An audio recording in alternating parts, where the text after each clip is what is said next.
Olá, está no ar o Jornal Panorama, o seu canal de notícias da Assembleia Legislativa. Acompanhe os destaques de hoje. Marcelo Santos assume a liderança do governo na Assembleia. Projeto de lei quer regulamentar o serviço de mototáxi. Exposição lembra os 500 anos da Reforma Protestante. Na última sessão da semana foi anunciado o novo líder do governo, que assumiu o cargo baixando projetos de pauta. A repórter Gabriela Zorzal acompanhou os trabalhos em plenário e traz as informações. Durante a sessão ordinária desta quarta-feira, o presidente da Casa, o deputado Eric Musso, anunciou a escolha do novo líder do governo na Casa. A Assembleia Legislativa recebeu a mensagem do governador do estado, Paulo Artung, com a escolha do deputado estadual Marcelo Santos para assumir a função. Com essa definição, o deputado estadual Jamir Malini retorna para a vice-liderança do governo na Casa. É uma responsabilidade enorme liderar o governo, principalmente nesse momento de transição, onde tem uma equipe de transição do governo que termina agora no final de dezembro e do governo que começa os trabalhos a partir de janeiro. Então esse é um papel fundamental, diferente da liderança meramente de condução de projetos, a liderança aqui na Casa para fazer com que todas as dúvidas sejam dirimidas e matérias que estão sendo analisadas pelo plenário sejam tomadas a devida atuação para que a transição do governo, por parte do governo que chega, tome conhecimento, faça uma análise prévia e nós possamos aqui nos pautar diante desse relacionamento. Então, meu papel hoje, além de liderar as matérias aqui do governo na Casa, é também, junto com as equipes de transição, pautar essas matérias e discutir com eles quais caminhos adotaremos aqui no plenário da Assembleia Legislativa. Já como líder do governo, o deputado Marcelo Santos solicitou que um projeto de autoria do Executivo fosse baixado de pauta. Esse projeto regulamenta a gratuidade no transporte coletivo intermunicipal para pessoas com deficiência, para crianças e também para idosos. Um projeto que iniciou o debate no processo eleitoral, foi apresentado algumas emendas e para que nós tenhamos um resultado melhor e diante inclusive dessa missão que eu estou assumindo agora de liderar o governo na Casa, para que nós possamos conhecer mais a matéria, por mais que eu conheça, mas discutir com as equipes, principalmente a equipe de transição, e voltarmos ao debate na próxima semana.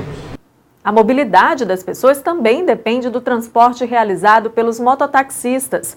O projeto de lei do deputado Amaro Neto pretende regulamentar esse serviço, que é bastante utilizado em várias cidades do interior do estado. Nós temos já em alguns pontos do Espírito Santo motociclistas que estão desempregados que começaram a prestar esse serviço de mototáxi. Isso acontece em São Mateus, em Linhares, Cachoeiro, mas sem nenhuma regulamentação. E quando, na campanha agora de 2018, estávamos perambulando municípios do interior do estado, e aqui na Grande Vitória, em Guarapari, encontrei um grupo de motociclistas que estão tentando, através da Câmara de Vereadores lá do município e com a Prefeitura, regulamentar o sistema. E pediram o apoio da Assembleia Legislativa. De antemão, a gente começou a pesquisar e verificou através do nosso jurídico que outras cidades do Brasil já têm regulamentação ou não e eles estão funcionando. Caso de Joinville, em Santa Catarina, interior de São Paulo, Minas Gerais, o nordeste do país. Então, a gente trouxe aqui à Assembleia, e acredito que as nossas comissões vão analisar com carinho, esse serviço aqui no Espírito Santo. Pelo menos, se não avançar o projeto, até porque coloco esse projeto em discussão no final da legislatura, e agora eu vou para um outro trabalho agora na Câmara Federal, pelo menos a discussão será aberta aqui na nossa Casa de Leis, para que a gente possa regulamentar esse serviço no Estado, que funciona, mas sem nenhum tipo de regulamentação por parte do governo do Estado e até mesmo das prefeituras, aonde o serviço já funciona. Comemorado em 16 de outubro, o Dia Mundial da Alimentação abre oportunidade para discutir a qualidade dos alimentos que consumimos e a segurança alimentar e nutricional. O deputado Dr. Hércules falou sobre o assunto para o Jornal Panorama. Infelizmente, ainda tem pessoas no mundo morrendo de fome. Isso é muito triste, isso é uma coisa que não deveria acontecer nunca. E aqui a inspiração do professor Pedro Quitoco, que tem um trabalho muito importante com relação à segurança alimentar, eu criei na Comissão de Saúde, Segurança Alimentar e nutricional. Foi a primeira Assembleia do Brasil que contou com esse dispositivo legal para que nós possamos divulgar cada vez mais a segurança alimentar. Aí o deputado Rodrigo Coelho era secretário de Ação Social, veio para assumir a sua cadeira na Assembleia. Naquela ocasião ele pediu para levar para a Comissão de Assistência Social. E foi para a Comissão Social, está até hoje. Já acordamos com a deputada Eliana Adalto, que é presidente da Comissão de Assistência Social, para retornar para a Comissão de Saúde, que ela é vice-presidente também da Comissão de Saúde, para retornar para a Comissão de Saúde, Segurança Alimentar e Nutricional. Qual a importância disso? É fazer com que a gente lute para uma saúde pública melhor, para uma saúde da alimentação muito melhor, e que tem muita gente morrendo envenenada por agrotóxico. Então nós temos que trabalhar nesse sentido também, de ter uma alimentação sadia e que não falte alimentação para ninguém. E esse dia é importante para a gente lembrar disso e lutar cada vez mais para que ninguém passe fome, que é um absurdo. Nosso Brasil jogando tanta comida fora e tanta gente passando fome. A homenagem aos 500 anos da Reforma Protestante trouxe para a Assembleia uma exposição com relíquias da Bíblia. O papel social da Reforma, liderada por Martinho Lutero, também foi lembrado. A exposição No Princípio Era o Verbo, montada na Assembleia Legislativa, faz parte das homenagens aos 500 anos da Reforma Protestante, liderada por Martinho Lutero, na Europa do século XVI. Organizada no Espaço de Artes Eupídio Malaquias, no Pilotis da Casa, o visitante encontra na exposição relíquias da Bíblia Sagrada, como a cópia da tradução em alemão feita por Lutero, que por volta de 1517 liderou o movimento reformista cristão. As peças fazem parte do acervo do Museu da Bíblia, entidade ligada à Sociedade Bíblica do Brasil. A Bíblia era só em latim. Lutero estava na Alemanha. E ele disse o seguinte: eu vou traduzir a Bíblia para o alemão, e para o alemão popular, da rua, para que o pobre possa ler. E ele disse uma frase famosa do Lutero: eu vou traduzir tão bem que eu vou fazer Moisés falar alemão e ninguém vai desconfiar que ele é judeu.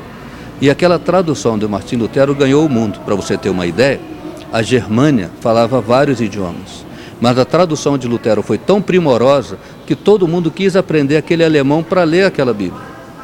E hoje, o alemão é o idioma oficial da Alemanha. Na Espanha, um senhor, um Casidoro Reina, um acadêmico, Academia de Letras, traduziu a Bíblia para o espanhol. Ele queria esse impacto na Espanha, mas produziu uma tradução elitizada. Ele era acadêmico. O discípulo dele, Cipriano Valera, modernizou, popularizou a tradução, fez uma nova tradução na linguagem de hoje, da época.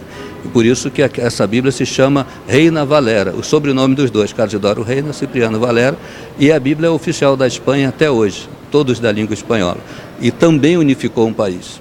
E aconteceu mais à frente que um rei, Tiago, King James, o famoso King James, disse: eu quero isso também na Inglaterra. E aí criou, produziu, solicitou a produção da Bíblia King James, a Bíblia em inglês. Um jovem de 16 anos viu tudo isso acontecendo e, lendo a Reina Valera, ele disse: eu preciso que o meu país seja impactado também com a Bíblia na língua dele. E era João Ferreira de Almeida. Começou aos 16 anos a traduzir a Bíblia para o seu país, para o português de Portugal. E também impactou a nação. A nação se voltou para aquela tradução e aquela se tornou uma Bíblia oficial do país dele. Na avaliação do pastor, além da ruptura com algumas práticas da Igreja Católica à época, como a cobrança de indulgências, a Reforma Protestante teve também importante papel social. A Reforma Protestante foi um marco, foi um divisor de águas. Foi quando Martinho Lutero, um monge que se converte ao Evangelho, lendo a Epístola de Paulo aos Romanos, ele descobre a força da fé e a importância da justiça, que o Evangelho é a inclusão. Para você ter uma ideia, grosso modo, a repercussão da reforma, escola pública é fruto da reforma, porque só os ricos tinham mentores que iam nas suas casas ensinar os seus filhos. O hospital público é fruto da reforma, porque só os ricos tinham médicos. Então a reforma foi mais do que um movimento religioso, a reforma foi um movimento social, cultural. A exposição mostra também o impacto da era virtual no acesso ao texto bíblico. Nesse painel eletrônico é possível ler a Bíblia de forma digitalizada. O deputado Ismael Almeida fala sobre a importância da mostra. Parabenizar a Sociedade Bíblica do Brasil por ter viabilizado essa exposição, está aqui conosco. Ela que está completando 70 anos, desde 1948. Ela tem a gráfica que é a maior produtora de Bíblia do mundo. A cada 3 segundos se produz uma Bíblia. É quase 1 milhão de Bíblias por mês. E ela atende não só o Brasil, mas o mundo inteiro, quase. Mais de 100 países hoje é atendido pela Sociedade Bíblica do Brasil através da gráfica. A exposição fica aberta até o dia 19 de outubro, no horário das 8 da manhã às 9 da noite. E a edição do Jornal Panorama de hoje fica por aqui. No site da casa e nas redes sociais você tem mais notícias sobre o trabalho legislativo. Obrigada pela companhia e continue acompanhando a TV Assembleia.